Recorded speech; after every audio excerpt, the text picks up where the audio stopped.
Hola, soy tu profesora de francés, Rosa Florencio. En el día de hoy te invito a ver el resumen de nuestras clases de esta semana.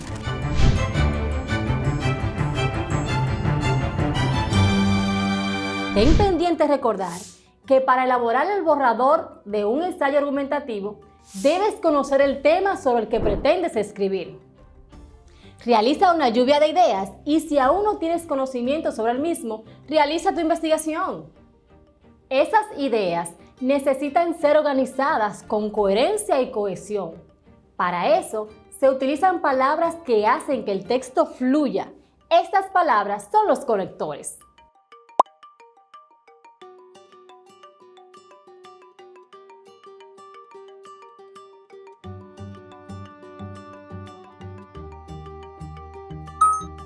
Te habrás dado cuenta de que al leer los distintos ensayos que te hemos presentado y los que has buscado en otras fuentes, se usan unas palabras que establecen relaciones entre las ideas o las conectan. A este tipo de palabras le llamamos conectores. Los conectores son palabras o grupos de palabras que sirven para unir ideas expresando claramente el modo en que se relacionan entre sí. Los conectores pueden utilizarse tanto en textos escritos como orales.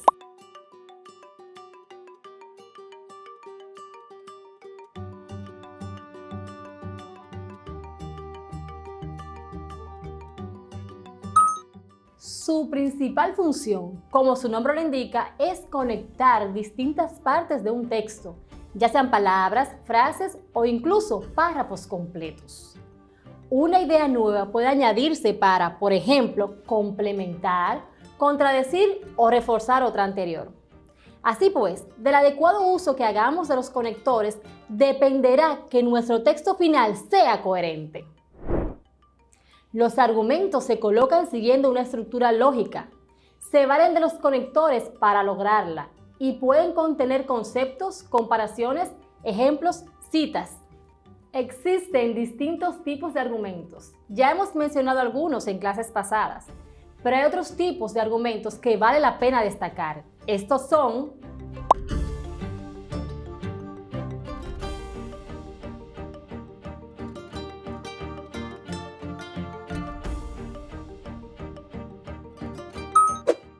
tipos de argumentos según su contenido. Existencial. Se prefiere lo que sea real, verdadero o posible antes que aquello que sea inexistente, falso o imposible. Salud. Lo saludable o beneficioso es preferible a lo nocivo o perjudicial. Utilidad. Se valora lo útil, necesario y eficaz en vez de lo inútil, ineficaz o peligroso. Moral. Lo moral y lo ético es preferible a lo inmoral. Cantidad. La cantidad es preferible a la calidad. Argumento de mayoría. Calidad. Se valora lo bueno frente a lo abundante. Belleza. Lo bello es preferible a lo feo. Progreso y novedad. Lo novedoso y original es más valioso que lo antiguo. Tradición. El peso de la tradición da valor a las ideas. Placer. Lo agradable es preferible a lo desagradable. Hedonismo.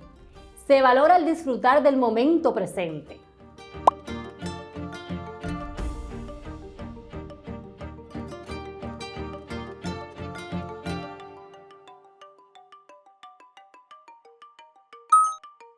Tipos de argumentos por su poder de convicción. Un argumento será más o menos convincente teniendo en cuenta su pertinencia. Un argumento no es pertinente si no está relacionado con la tesis y por tanto no le sirve de apoyo. Su validez. Hay que ver si los argumentos son válidos o por el contrario son falacias. Falsa generalización o generalización apresurada. Se generaliza a partir de una conclusión que es válida en algunos casos, pero no en la totalidad. Falsa analogía. Las analogías requieren similitudes relevantes, de lo contrario, no son argumentos válidos.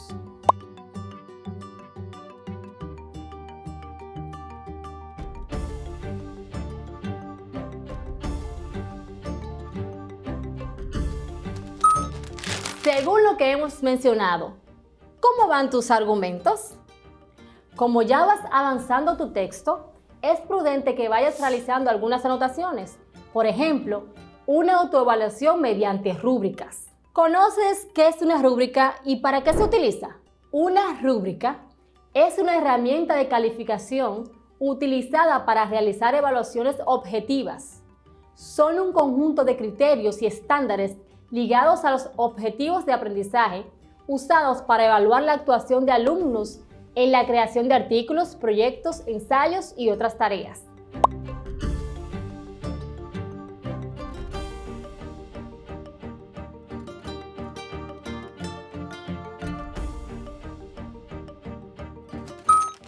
Las rúbricas permiten estandarizar la evaluación de acuerdo con criterios específicos, haciendo la calificación más simple y transparente.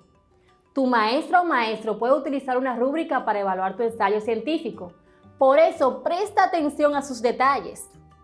Vamos a trabajar con un texto, un ejemplo de corrección con las rúbricas.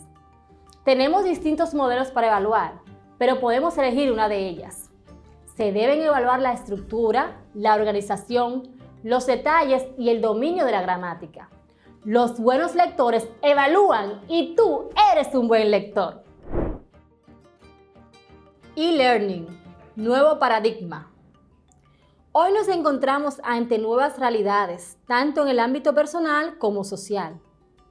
Estamos a las puertas de nuevas encrucijadas del modus vivendi. La educación no escapa a esta verdad que nos depara el presente para proyectarse en el futuro. La educación virtual o e-learning es la respuesta que nos presenta la enseñanza en tiempos de pandemia. Es el nuevo paradigma que debemos enfrentar y confrontar. Los expertos presentan sus puntos de vista. José Albuquerque dice que acceder a la virtualidad y su información no es sinónimo de aprendizaje. Esa es una verdad irrefutable. Sin embargo, es la que tenemos en estos momentos en que el país y el mundo se encuentra compungido por el COVID-19. Mi opinión es que la educación virtual es una oportunidad única para que los estudiantes comiencen a explorar las grandes ventajas del uso de las TICs.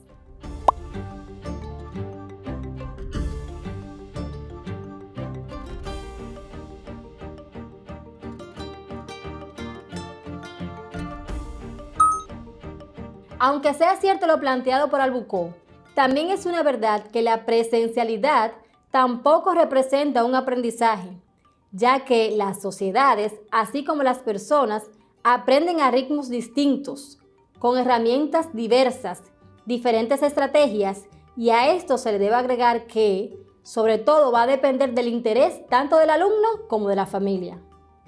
La educación virtual es una realidad sin vuelta atrás, y debemos montarnos en el tren de la modernidad o perecer como individuos y como sociedad. Vamos a estudiar. Llegó la hora de la virtualidad. Antonio Reyes Sena, dominicano.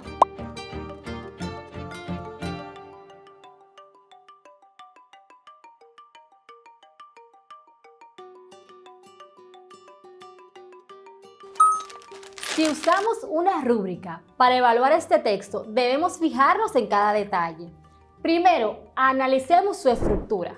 Introducción. El nivel excelente. Presenta con precisión el tema y la idea central, ampliando el panorama del lector. Pueden existir diferentes versiones de un mismo tema que permiten al lector acercarse según sus propias capacidades. Esta función del ensayo también se encuentra condicionada por las cualidades de cada autor, lo que incide en la atracción que puede generar hacia un lector. Potencial y alcance. Es otra de las múltiples funciones de un ensayo argumentativo de tema científico. Debido a su concepción y estructura formal, los ensayos pueden ser utilizados como un instrumento de gran alcance y potencial local e incluso mundialmente. Los contenidos más susceptibles para tratar en ensayos que puedan dar la vuelta al mundo suelen ser manifiestos políticos o sociales. Es necesario tomar conciencia y aportar desde nuestros hogares y trabajos, en el día a día, a fin de lograr un impacto significativo sobre la reducción de los GI a niveles aceptables, evitando un aumento drástico de la temperatura y permitiendo un desarrollo natural y humano saludable. La exposición de ideas con respecto a fenómenos y escenarios cuyas consecuencias se ven repetidas en distintas sociedades también demuestra el alcance de un ensayo y su intención de servir como instrumento de reacción o cambio. Las funciones descritas anteriormente son propias de la estructura formal de un ensayo. Es decir, que el ensayo funciona entonces como un texto con cualidades literarias descriptivas y reflexivas. Asimismo, es un instrumento para la persuasión y la búsqueda de reacciones individuales o masivas sobre temas o situaciones del presente político y social del mundo. Hablemos de la diferencia entre argumentación y persuasión. ¿Recuerdas estos datos? Ya hemos hablado de qué es argumentar. Es convencer a alguien basado en presentar tu propuesta de forma clara y concisa. Significa hacer llegar a una persona a cierta conclusión usando el conocimiento. Ejemplo, a largo plazo, estos efectos impactarán negativamente sobre las poblaciones vulnerables en países en vías de desarrollo, donde los recursos económicos no se encuentran disponibles para mitigar los potenciales daños ocasionados por el cambio climático. Cuando queremos persuadir a una persona, nos dirigiremos sutilmente a los sentimientos del corazón. En esta ocasión, nos valemos de razones, no solo que dominen la razón, sino más bien que toquen el corazón. Por ejemplo, es también una oportunidad de poner en práctica virtudes cristianas como la caridad, la templanza y la magnanimidad en nuestras relaciones como seres humanos para afrontar juntos este problema. Solo a partir del cultivo de sólidas virtudes es posible la donación de sí en un compromiso ecológico. Podemos hablar de dos tipos de argumentación, una dirigida a su cerebro y la otra a sus sentimientos y emociones. En otras ocasiones hablamos de tipos de argumentos de autoridad, de causa y efecto, etc. Pero también dentro de las funciones podemos identificar otras como son emocional. Son los argumentos que provocan diversos sentimientos en el receptor, como pueden ser agrado, desagrado, rechazo, evitación.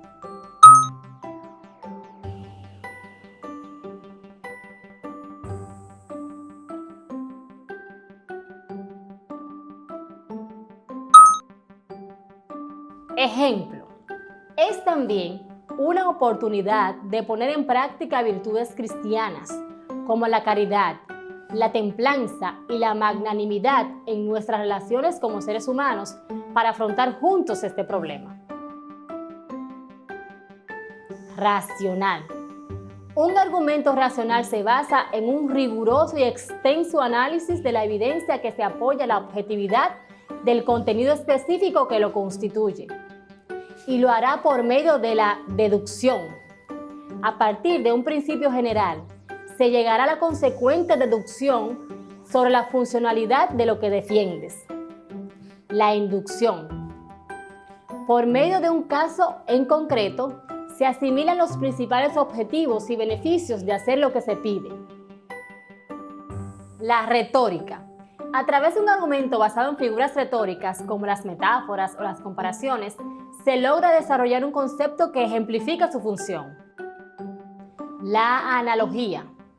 Utilizando la similitud, se buscará comparar las ideas con algún otro elemento que contengan las mismas características que se desean destacar. Recuerda que estos ejemplos son fragmentos del texto propuesto en tu cuadernillo. Ejemplo. Es necesario tomar conciencia y aportar desde nuestros hogares y trabajo en el día a día a fin de lograr un impacto significativo sobre la reducción de los GI a niveles aceptables, evitando un aumento drástico de la temperatura y permitiendo un desarrollo natural y humano saludable. Dentro de todos estos conceptos tenemos la contraargumentación. ¿Cómo definirías la contraargumentación? Es una estrategia empleada para rebatir ideas. Esta sirve para ofrecer el argumento propio o personal que se opone al argumento sostenido por otros. Un contraargumento es un argumento utilizado a modo de respuesta frente a otro previo. Se trata de un razonamiento que resulta opuesto a un juicio precedente. Identifica en el siguiente ejemplo cuál es el contraargumento. Entre quienes rechazan que exista esta tendencia, algunos presentan como argumento, ya que se han registrado otros periodos en los cuales la Tierra se calentó, por lo cual sería un fenómeno natural.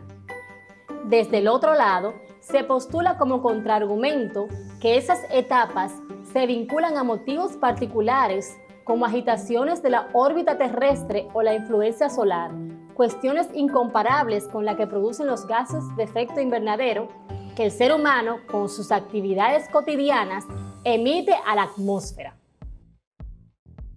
¿Notaste la diferencia? Este sería un excelente recurso para enriquecer tu ensayo argumentativo y para ti, como ente crítico y participativo. Los buenos escritores experimentan las posibilidades infinitas que tiene nuestra lengua y tú eres un buen escritor.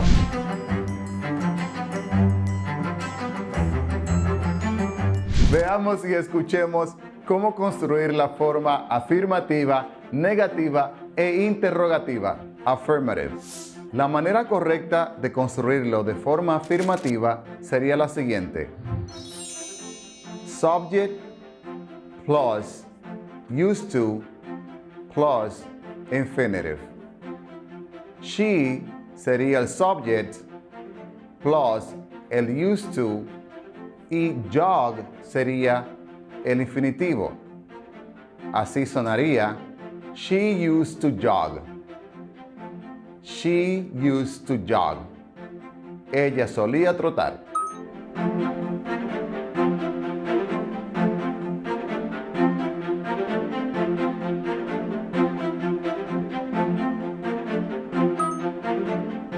Negative. La forma negativa la construimos de la siguiente manera. Subject plus auxiliary didn't or did not plus used to in the simple present form plus infinitive. Y sonaría de la siguiente forma. You did not used to jog. You did not used to jog. Tú no solías trotar.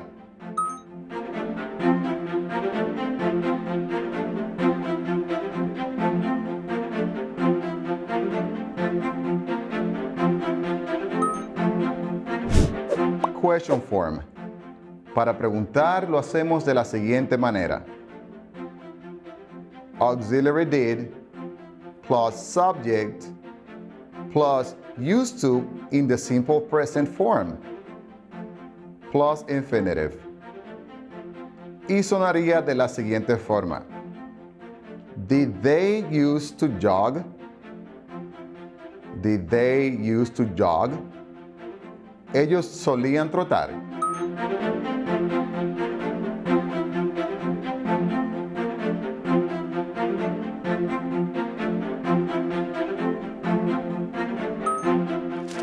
Escuchemos la comparación entre las cosas que solía hacer Marcos antes del COVID con las que hace hoy en día. I used to go to school. Now I take virtual classes. I used to go to school. Now I take virtual classes.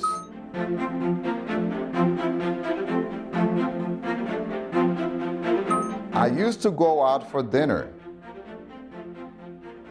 Now I have dinner at home. I used to go out for dinner. Now I have dinner at home.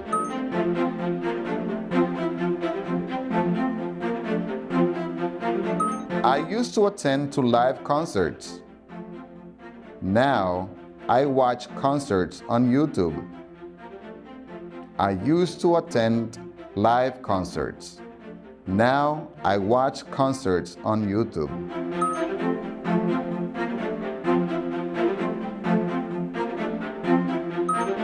I didn't used to wear a mask. Now I wear it every day. I didn't used to wear a mask. Now I wear it every day.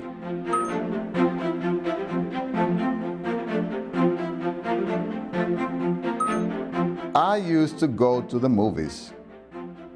Now I watch Netflix at home. I used to go to the movies. Now I watch Netflix at home.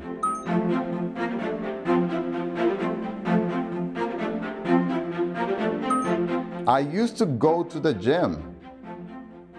Now I do exercise at home. I used to go to the gym. Now I do exercise at home.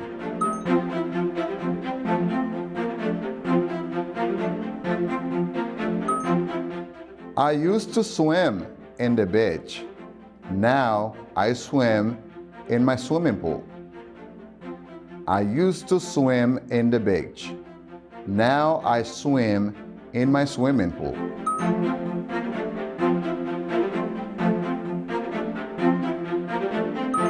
I didn't used to wash my hands often. Now I wash my hands every 10 minutes. I didn't used to wash my hands often. Now I wash my hands every 10 minutes.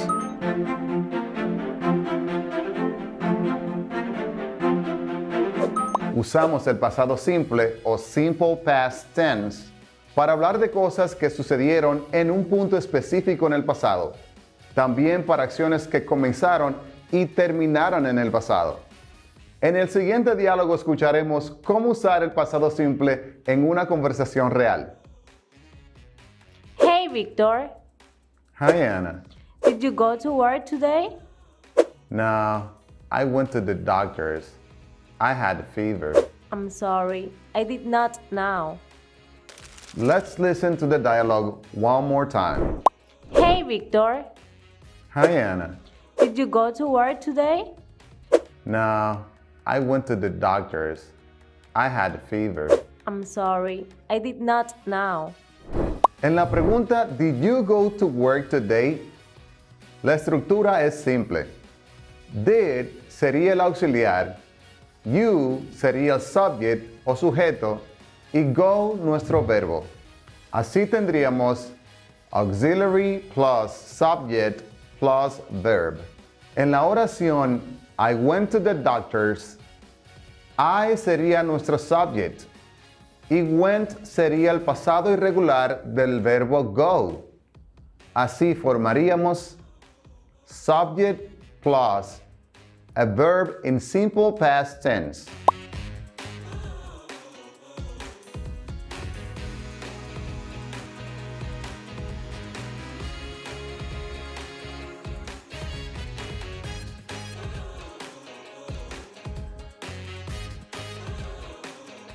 En la oración, I did not know, I sería el subject, did not nuestro auxiliar en su forma negativa y know nuestro verbo. Así tendríamos subject plus negative did plus verb.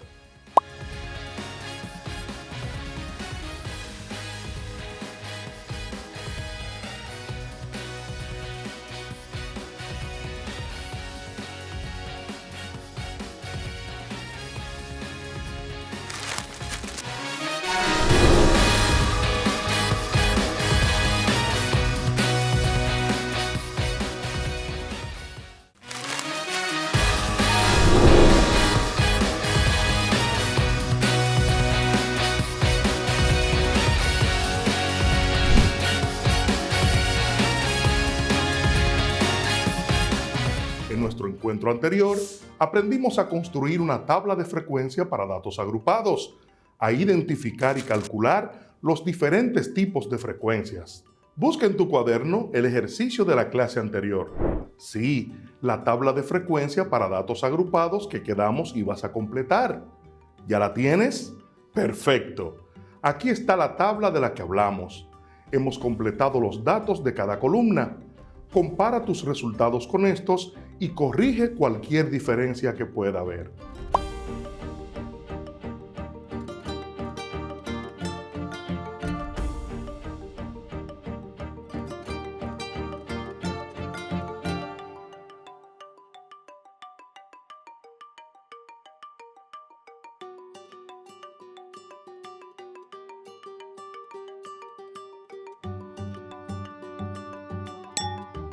Para la realización de gráficos, vamos a tomar en cuenta columnas específicas de nuestra tabla de frecuencia, las cuales muestran la información de salida que interesa al público. Básicamente, usaremos las columnas. Primero, clases según las edades, es la primera columna de nuestra tabla. Segundo, utilizaremos frecuencia absoluta o F sub i. Tercero, frecuencia porcentual. Está identificada por F mayúscula sub i.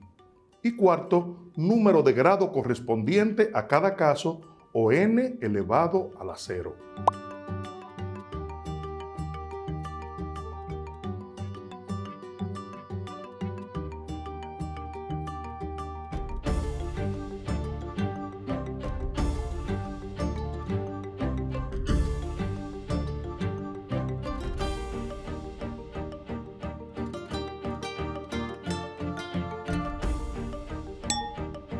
Vamos a aprender a realizar gráficos del tipo diagrama de barras, polígono de frecuencia y diagrama circular o diagrama de pastel. Diagrama de barras. Para realizar este gráfico, utilizamos las dos primeras columnas de nuestra tabla, las clases con las edades y la frecuencia absoluta.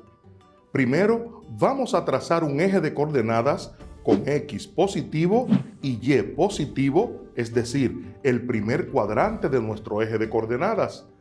En el eje X se colocan las clases con las edades y en el eje Y los valores obtenidos en el instrumento aplicado para la frecuencia absoluta.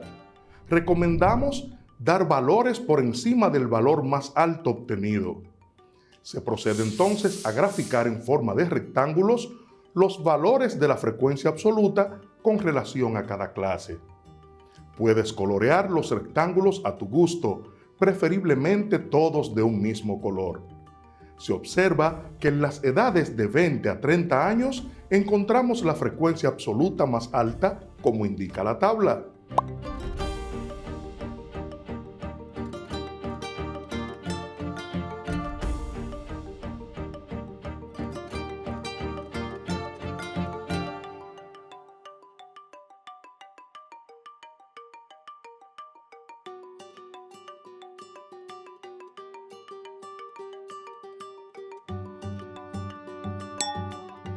Polígono de frecuencia.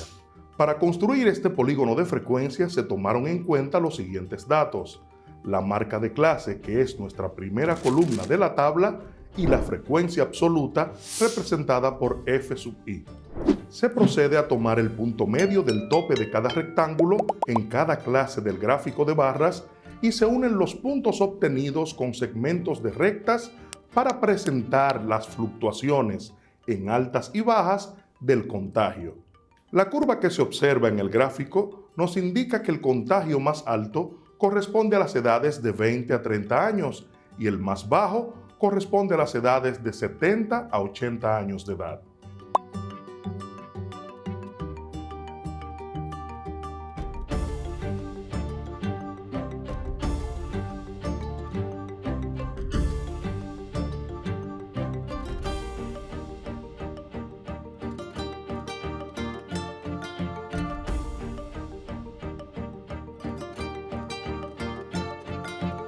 Gráfico circular.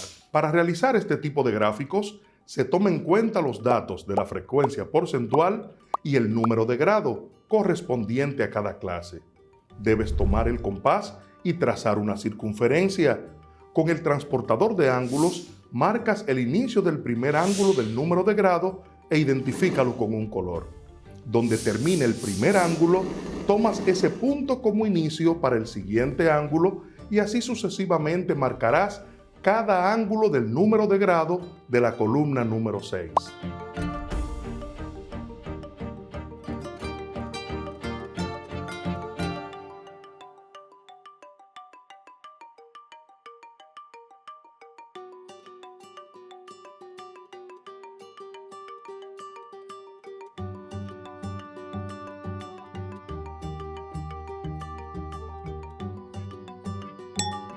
Al final, vas a señalar en grados, por los datos de la frecuencia porcentual, claro está, el valor de cada caso.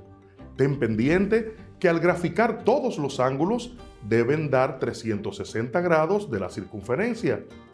Recuerda también que los gráficos deben tener una tabla de leyenda, donde está la información general de cómo entender cada dato expresado.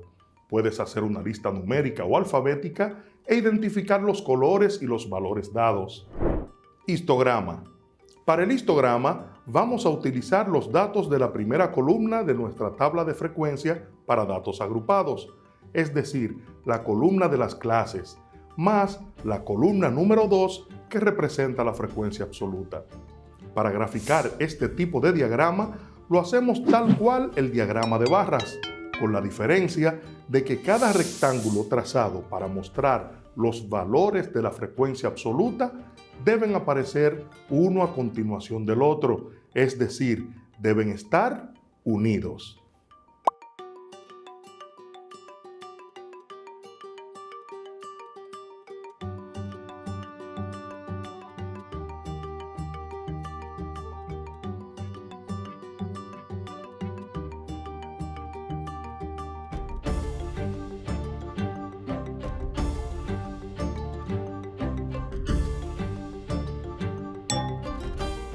Tengo para ti algunos datos curiosos del maravilloso mundo de las matemáticas. ¿Sabías que en el año 1900 todo el conocimiento científico de la humanidad podíamos recogerlo en apenas 80 libros? Hoy en día las matemáticas se han desarrollado mucho y si tuviéramos que guardar todo lo que sabemos sobre ellas, necesitaríamos nada más y nada menos que más de 100.000 libros. Pero tranquilos, no pretendemos que ningún alumno nuestro estudie todo eso, ni siquiera la mitad, pero sí que pongas interés en los temas que estamos tratando para el desarrollo de tus conocimientos. El símbolo de las dos rayas, es decir, el símbolo de igualdad, lo empezó a utilizar el médico matemático inglés Robert Recorde, que vivió hace más de 400 años y eligió ese símbolo porque, según él, dos cosas no pueden ser más iguales que dos líneas paralelas. ¿Y qué razón tenía?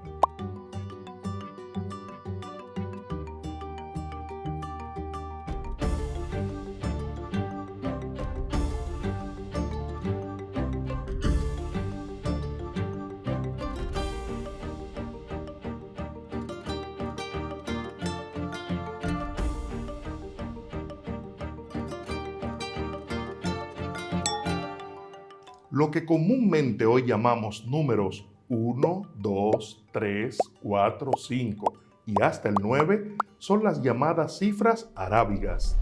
Anteriormente se utilizaban los números romanos, pero los árabes popularizaron estas cifras, aunque anteriormente habían sido utilizadas por los fenicios y en la India.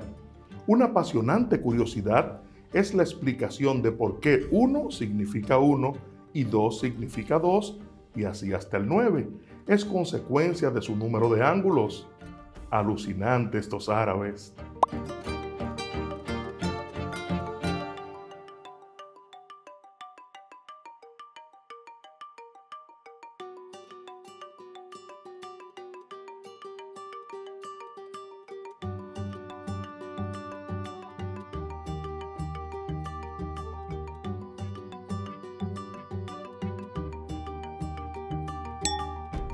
Y hablando de estadísticas, ¿sabías que la población de Bangladesh es mayor que la población de Rusia?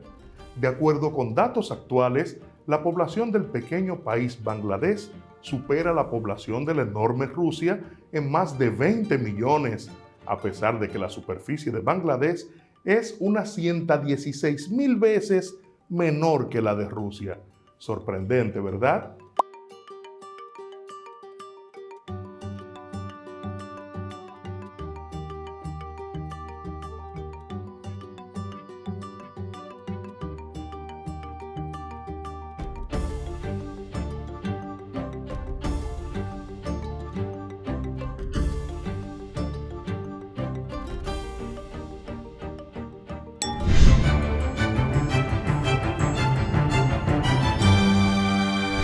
Supongamos que vamos en un auto y cuando el conductor pisa el acelerador, los pasajeros experimentamos aceleración conforme nos recargamos más contra los asientos. Si al manejar aumentamos en una hora nuestra velocidad de 20 a 40 kilómetros por hora y en la siguiente a 60 kilómetros por hora y así sucesivamente, cambiamos la velocidad en 20 kilómetros por hora cada hora. Entonces, la variación o cambio fue de 20 kilómetros por hora por cada hora y se escribe como 20 kilómetros por hora al cuadrado.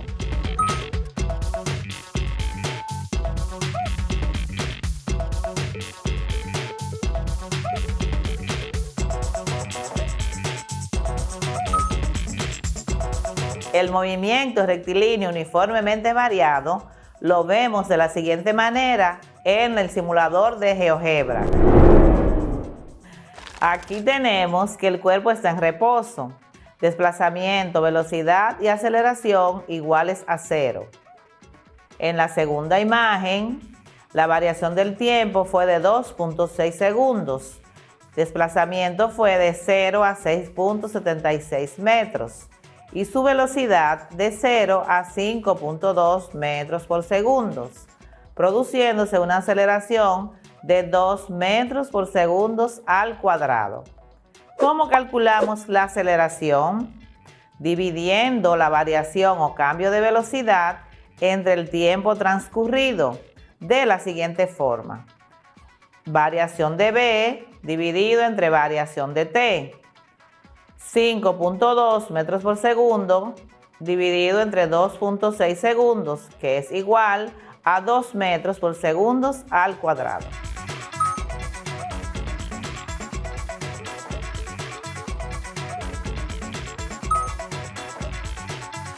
A continuación, diferenciamos los tipos de gráficos de este movimiento.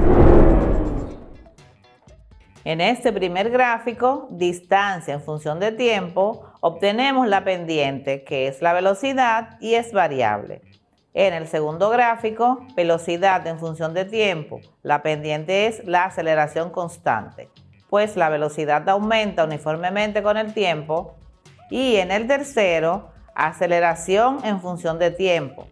Notamos que la pendiente es paralela al eje del tiempo, o sea, que la aceleración se mantiene constante según transcurre el tiempo.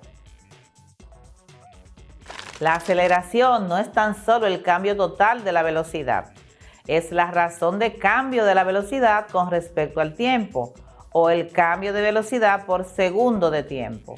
La idea clave que define la aceleración es el cambio. El qué tan rápido cambia la velocidad es lo que entendemos por aceleración. Su ecuación es A igual a variación de velocidad entre variación de tiempo. Cuando realizamos cualquier tipo de actividad deportiva que involucra algún balón o pelota, se observa que hay un movimiento muy característico que suele pasar. Es un movimiento cuya trayectoria representa una parábola. Este movimiento lo podemos observar cuando jugamos fútbol y pateamos una pelota, cuando jugamos baloncesto y lanzamos la pelota al aro desde la línea de 3, al jugar tenis, ping-pong o golf, al lanzar una piedra o cuando vemos que desde una mesa una pelotita se desliza y cae. Este es un movimiento parabólico. Imaginemos que a este trayecto lo vemos en un gráfico en donde combinamos dos características que ya hemos estudiado del movimiento, la altura y el alcance o desplazamiento. En la línea vertical, este movimiento es acelerado debido al efecto de la gravedad. Esta partícula, cuerpo o proyectil está sujeta a interaccionar con la Tierra y cuando se encuentra próximo a la superficie de la Tierra, el valor de la gravedad se puede considerar constante, con un valor de 9.8 metros por segundo al cuadrado.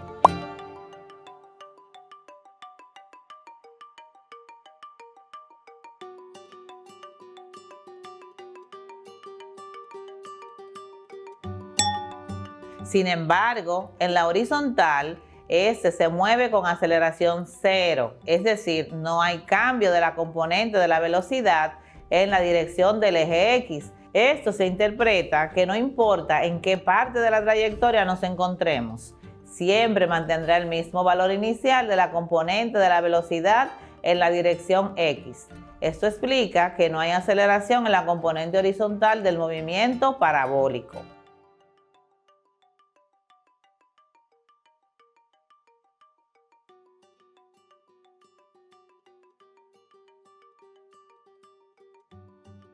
Este movimiento ocurre en el plano XY, lo cual consideramos que es un movimiento en dos dimensiones. Si partimos de las características de las variables, podemos observar que la velocidad inicial de la componente de la velocidad en dirección X es constante. Esto explica por qué no hay aceleración en la componente horizontal del movimiento parabólico.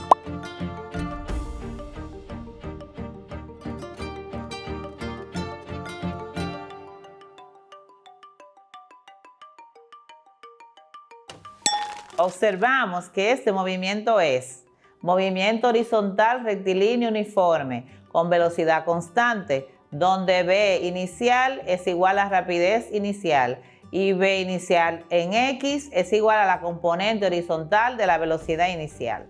En el movimiento vertical rectilíneo uniformemente acelerado con velocidad inicial hacia arriba y aceleración de la gravedad, donde V inicial en Y es la componente vertical de la velocidad inicial, que si cambia va disminuyendo en el recorrido por la aceleración de la gravedad, pero es cero a la altura máxima y luego aumenta mientras cae.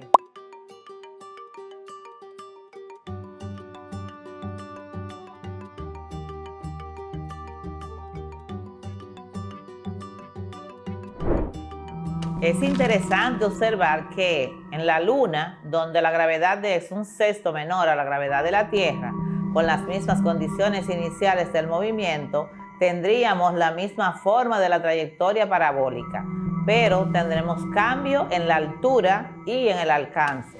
Analicemos lo siguiente. ¿Qué sucede si inicialmente lanzamos una pelota de manera horizontal, como cuando observamos el chorro de agua de una manguera que colocamos de forma horizontal? Tendríamos una combinación de dos movimientos. Movimiento rectilíneo uniforme cuando se lanza la pelota con velocidad constante y luego, por la acción de la aceleración de la gravedad, baja en caída libre, formando una parábola al descender al suelo, con velocidad variable y aceleración constante igual a G, que es igual a 9.8 metros por segundo al cuadrado. Aquí tenemos el gráfico en donde tenemos una altura y desde esa altura es lanzada la pelota y tenemos ahí la componente horizontal V en X. Si nos fijamos, el movimiento en la parte de arriba es horizontal y luego empieza a descender, convirtiéndose entonces en la componente V en Y, porque viene cayendo en caída libre, en donde la componente en Y es igual a menos G, que es igual a menos 9.8 metros por segundo al cuadrado, que es lo que acabamos de explicar anteriormente. Las medidas de tendencia central indican el comportamiento de los datos al agruparse en torno a determinados valores. Las medidas de tendencia central son la media aritmética, la mediana y la moda. Iniciamos el desarrollo de nuestro contenido con la fórmula y el cálculo de la media aritmética para datos agrupados. Para calcular la media aritmética, utilizamos la expresión X es igual a la sumatoria del producto de X sub i por F sub i, todo esto dividido entre n, donde X representa la media, que es la variable que vamos a buscar. X sub i representa el dato de la marca de clase y F sub i representa la frecuencia absoluta. N representa el total de casos, que es el total de la frecuencia absoluta.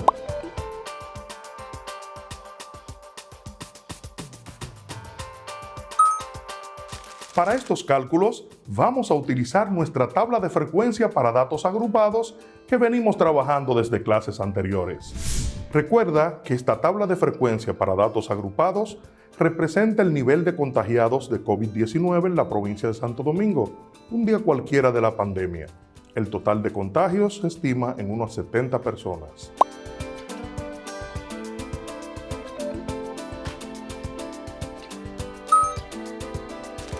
Si calculamos la media aritmética, tenemos que x va a ser igual a la sumatoria de x sub i por f sub i que tenemos en nuestra tabla de frecuencia para datos agrupados. El dato lo tienes al final de la columna número 8 y es, perfecto, 3070. Y eso lo dividimos entre n, y n es el total de contagiados, que es 70. Esto nos va a dar como resultado la división de 3070 entre 70, compañera de mil batallas, ¿recuerdas? Y nuestro resultado es 43.86. Este dato nos revela que es el promedio de total de contagiados de COVID-19 en la provincia de Santo Domingo, según nuestra tabla de frecuencia para datos agrupados. Para calcular la mediana, utilizaremos la siguiente expresión. M sub E es igual a L sub I más N sobre 2 menos F sub A menos 1 sobre F sub I. Todo esto multiplicado por C sub I, donde M sub E es la mediana, L sub I es el límite inferior de la clase, N sobre 2 representa la ubicación de la clase mediana, F sub A menos 1 es la frecuencia absoluta anterior a la frecuencia acumulada de la clase mediana, F sub I es la frecuencia absoluta de la clase mediana y C sub I es la amplitud o tamaño de la clase mediana. Para calcular la moda para un conjunto de datos agrupados es moda es igual a L sub I más el cociente de delta sub 1 dividido entre delta sub 1 más delta sub 2 multiplicado por A, donde delta sub 1 es la diferencia entre la frecuencia de la clase modal y la frecuencia anterior a la clase modal. Siendo así, el cálculo delta sub 1 es igual a F sub I menos F sub I menos 1. Delta sub 2 es la diferencia entre la frecuencia de la clase modal y la frecuencia posterior a la clase modal. Delta sub 2 se calcula como F sub I menos F sub I más 1.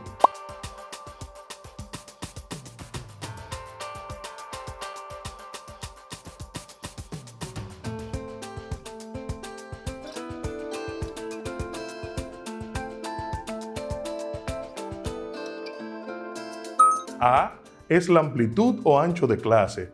Se calcula L sub S menos L sub I de la clase. L sub I es el límite inferior de la clase modal. La clase modal es la mayor frecuencia absoluta, es decir, 20 en nuestro caso.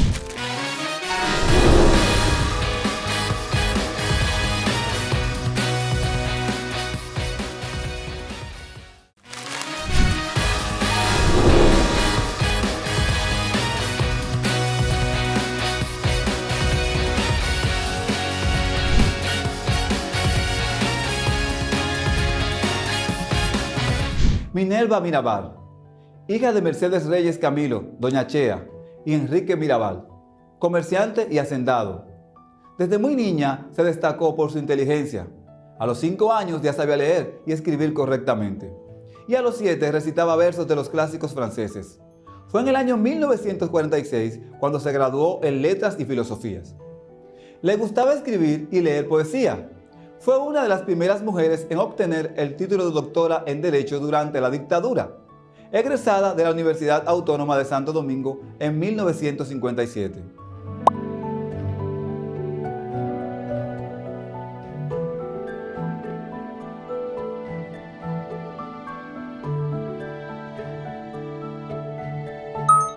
En 1954, encontrándose de vacaciones en Jarabacoa, Minerva conoció allí a Manuel Aurelio Tavares Justo, Manolo, también estudiante de Derecho, con quien estableció relaciones que la llevarían al matrimonio.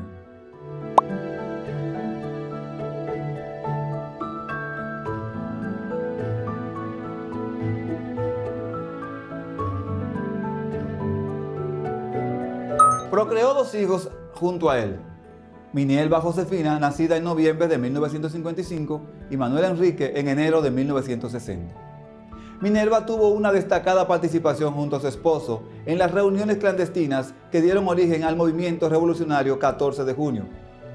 Según testimonios de quienes la conocieron, Minerva fue una mujer excepcional que se destacó en todas las actividades en las que participó, sobresaliendo por su entusiasmo, su carisma y su firme militancia antitrujillista, así como por su amor a la libertad, su valentía y su indignación ante la situación imperante. Todo esto trajo como consecuencia que fuera apresada en varias oportunidades por el Servicio de Inteligencia Militar.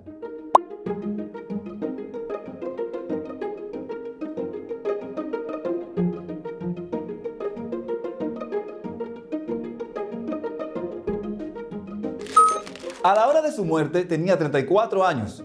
Su horrendo asesinato junto a sus hermanas Patria de 36 y María Teresa de 25 aumentó los niveles de descontento de la población y contribuyó a agravar más la crisis de la dictadura.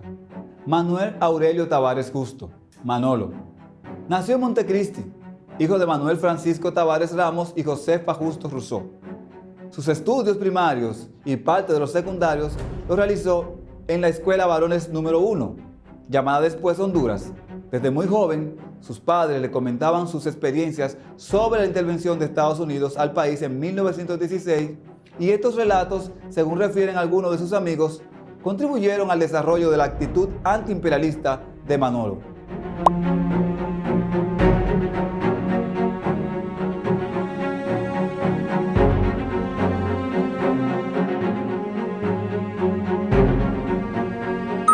Otros factores decisivos en la formación sociopolítica de Manuel fue el contacto directo que tenía con los campesinos mientras trabajaba en la finca de su padre, propietario de plantaciones de arroz de nivel medio, ubicadas en la sección Las Peñas de Montecristi.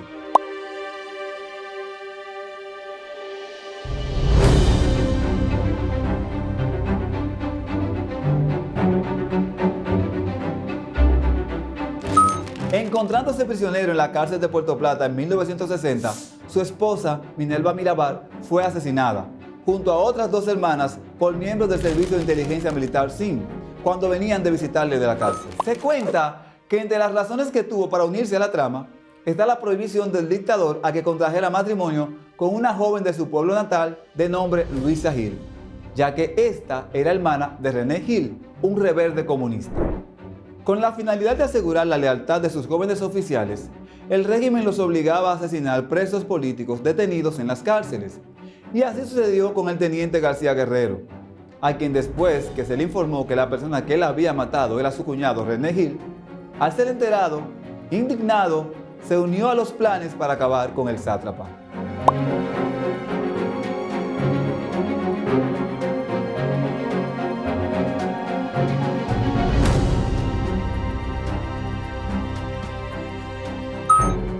Huáscar Tejeda Pimentel. Huáscar Tejeda Pimentel nació en 1926 y murió en 1961. Nació en Baní y se graduó de ingeniero civil en la Universidad Norteamericana de Connecticut en 1953. En 1955 fundó una compañía de ingenieros junto con Roberto Pastoriza.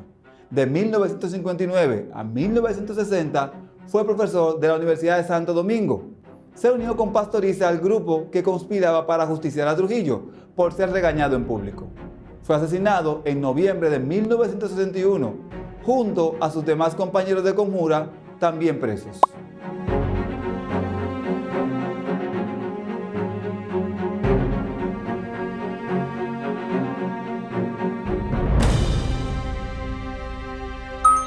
Salvador Estrellas Adalá. Otros participantes directos fueron los hermanos César y Salvador Estrellas Adalá y el general Pupo Román, jefe del ejército.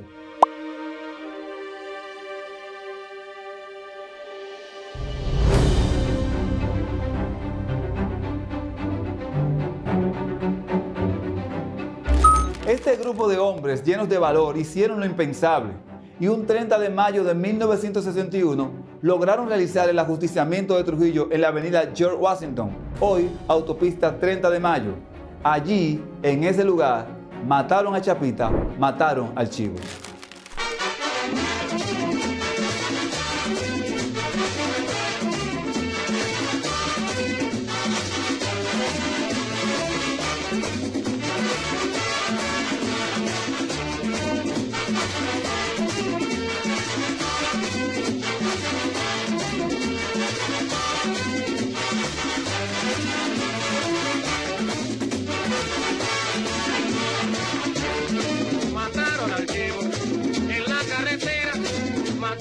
archivo en la carretera. Déjenmelo ver, déjenmelo ver, déjenmelo ver. Mataron al chivo y no me lo dejaron ver. El pueblo celebra con mucho entusiasmo la fiesta del chivo. El 30 de mayo vamos a reír, vamos a bailar, vamos a gozar. El 30 de mayo, día de la libertad. Ay María, María, María, canta y no llores, porque cantando se alegra de lindo los corazones. Ay, ay, ay, ay, canta y no llores, porque cantando se alegra de lindo los corazones.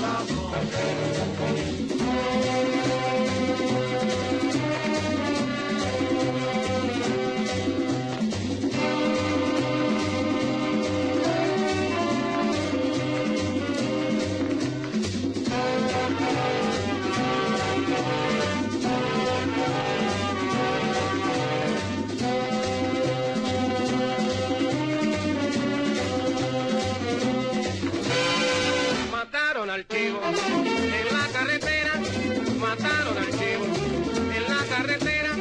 Déjenmelo ver, déjenmelo ver, déjenmelo ver. Mataron al chivo y no me lo dejaron ver. El pueblo celebra con mucho entusiasmo la fiesta del chivo. El 30 de mayo vamos a reír, vamos a bailar, vamos a gozar. El 30 de mayo, día de la libertad.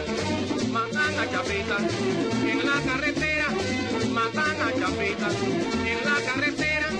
La mamá gritaba de esta manera.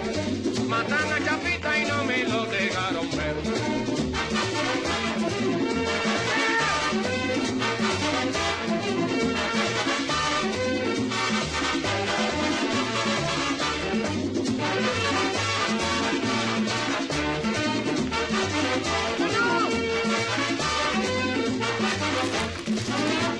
Es posible que en tu comunidad o entorno te encuentres con una calle, un parque, un monumento que lleve el nombre de uno de estos hombres y mujeres. En honor a ellos, te invito a reflexionar acerca de lo que dieron por nosotros. Espero hayas realizado la asignatura de la clase anterior y que estés listo para analizar algunos aspectos sobre la vida de Trujillo y sus estrategias de manipulación. Ya casi está llegando el momento en donde debes entregar el anhelado proyecto que hemos ido trabajando de manera conjunta con las demás asignaturas. Entregarás un ensayo argumentativo científico sobre cómo mantener nuestra salud integral y bienestar en tiempos de pandemia. Ahora, realicemos un repaso de la clase anterior. Recuerda que hacemos esto cada día antes de empezar porque lo estudiado anteriormente nos sirve para comprender el tema de hoy. En la clase anterior conocimos sobre el movimiento 14 de junio, cuyos líderes eran Manolo Tavares Justo y Minerva Mirabal. También conocimos sobre la vida de los que mataron a Trujillo. Estos fueron Antonio Inver Barrera, Luis Amiá Matió, Pedro Livio Cedeño, Antonio de la Maza, Modesto Díaz Quesada, Juan Tomás Díaz, Roberto Pastoriza, Luis Manuel Cáceres Tunti, Teniente Amado García, Huáscar Tejeda Pimentel, Pupo Román, César y Salvador Estrella Salada.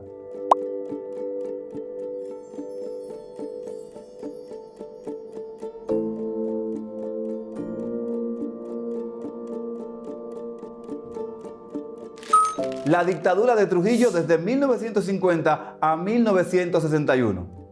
El estudio de la tiranía de Trujillo tiene muchas aristas. No en vano se le llama era de Trujillo. Aunque, como sabrás, una era es una medición geológica del tiempo que abarca miles de millones de años. Es probable que se haya adoptado ese término por lo extensa que fue la dictadura y porque aún hoy en día seguimos padeciendo las repercusiones.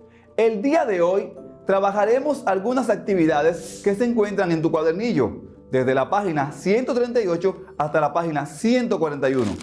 Presta atención a cada una de estas actividades. Al final puedes compartirlo con familiares y amigos y también puedes publicarlo en redes sociales. Un perfil está compuesto por aquellos rasgos particulares que caracterizan a una persona y por supuesto le sirven para diferenciarse de otras. Habiendo estudiado profundamente acerca del dictador Trujillo, elabora el perfil de este, siguiendo los datos del siguiente listado, los cuales te ayudarán a construirlo. Diseña un formato creativo, ya sea físico o virtual. Nombres y apellidos, fecha de nacimiento y muerte, lugar de nacimiento, foto, condición social, educación, profesión y trabajo, tipo y constitución del grupo familiar, actividades familiares y sociales, creencias, costumbres, hábitos y reglas familiares y del grupo de amistades, amigos, conocidos, aliados y enemigos, temperamento, temores, miedos y o fobias, gustos, intereses, deseos y necesidades, creencias, enfermedades, su pasado, acerca de su infancia, acerca de su padre, madre o ambos, acerca de sus hermanos, estado civil, descripción de algún talento, habilidad o destreza.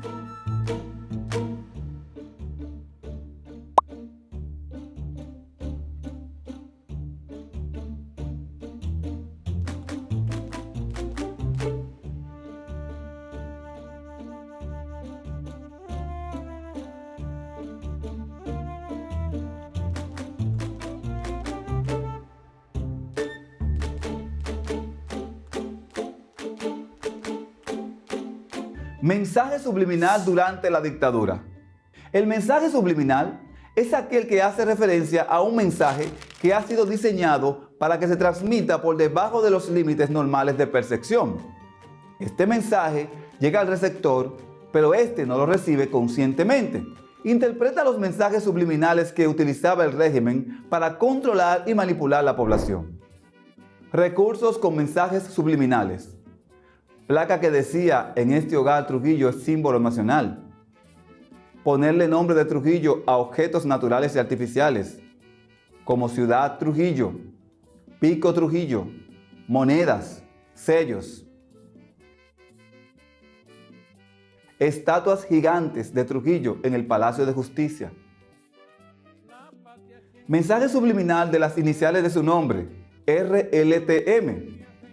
Es el lema del partido con mensaje subliminal, donde se exalta la figura del dictador. Por ejemplo, Rafael, rectitud; Leonidas, libertad; Trujillo, trabajo; Molina, moralidad. Foto de Trujillo a la entrada de las casas. Pinturas de los padres de la patria con Trujillo en el centro. Obligación a intelectuales de que escriban textos donde se exalte su figura. Merengues alusivos a las bondades del jefe. Para que veamos cómo la música del merengue sirvió a los propósitos del dictador, escuchemos algunos merengues que fueron escritos para promover su figura. General Trujillo, aquí manda usted, con su fuerza y brillo, yo le tengo fe. Contradecir esta opinión utilizando la expresión c'est vrai mais. Le charbon est nécessaire pour les humains. Le charbon est nécessaire pour les humains. C'est vrai, mais le charbon produit un gaz toxique. C'est vrai, mais le charbon produit un gaz toxique.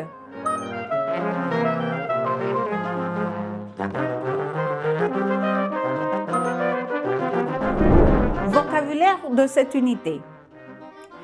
L'usage du carburant. L'usage du carburant. El uso de combustible. La coupe des arbres. La coupe des arbres. La tala de los árboles. Trop forte. Trop forte. Demasiado fuerte. L'endommage. L'endommage. El deterioro. Du, debido a. L'être humain. L'être humain. El ser humano. Du monoxyde de carbone. Du monoxyde de carbone. Monóxido de carbono. Le réchauffement global. Le réchauffement global. El calentamiento global.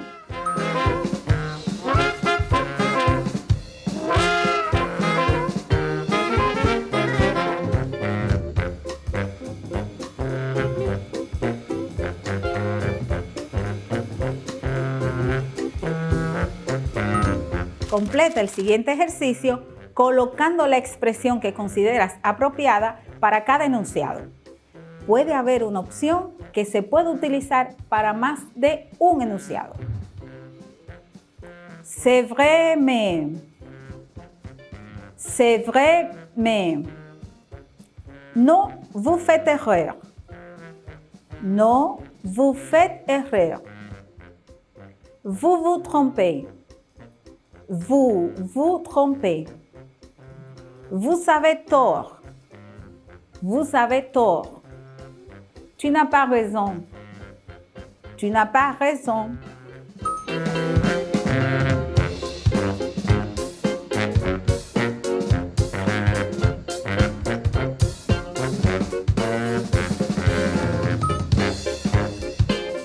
Je crois que la coupe des arbres est une action que n'a pas d'effet négatif pour l'environnement. Je crois que la coupe des arbres est une action que n'a pas d'effet négatif pour l'environnement.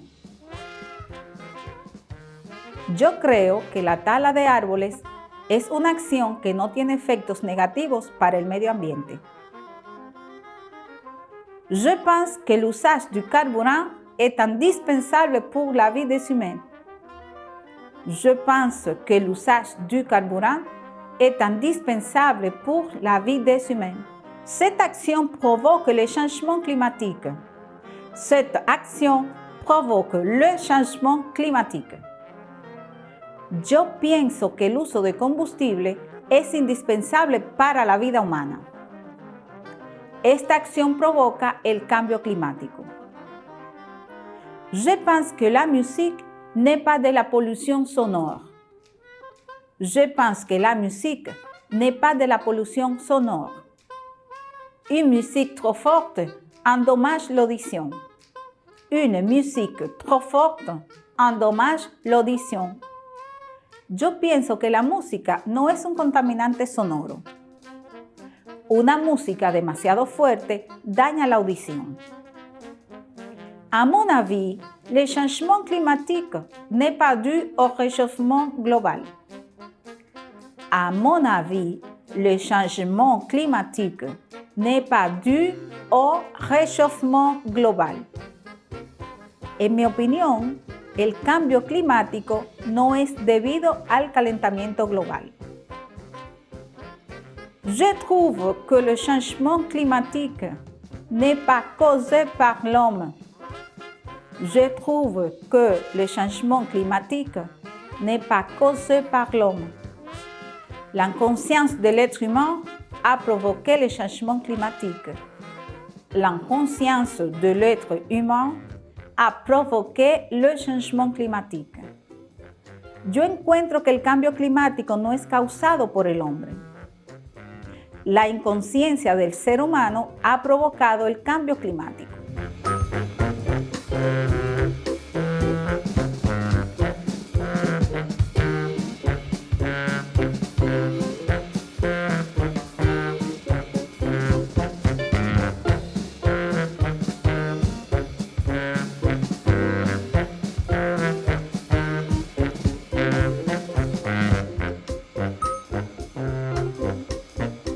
Después de haber revisado tus respuestas, trata de pronunciar correctamente los siguientes enunciados. Non, vous faites erreur. Non, vous faites erreur. C'est vrai, mais. C'est vrai, mais. Tu n'as pas raison. Tu n'as pas raison. Vous vous trompez. Vous vous trompez. Vous avez tort. Vous avez tort.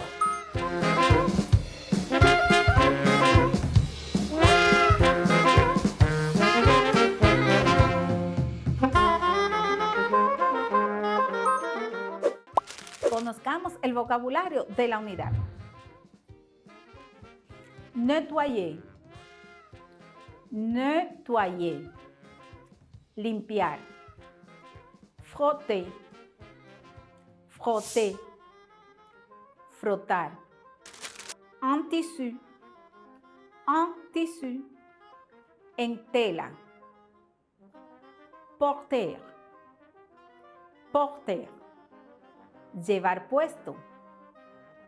Surface. Surface. Superficie. Chez elle. Chez elle. En la casa de ella. En su casa de ella. Doit-on. Doit-on. Debemos. Penses-tu. Penses-tu. Piensas tú. Faites en sorte. Faites en sorte. Asegúrese. Prendre soin de quelqu'un.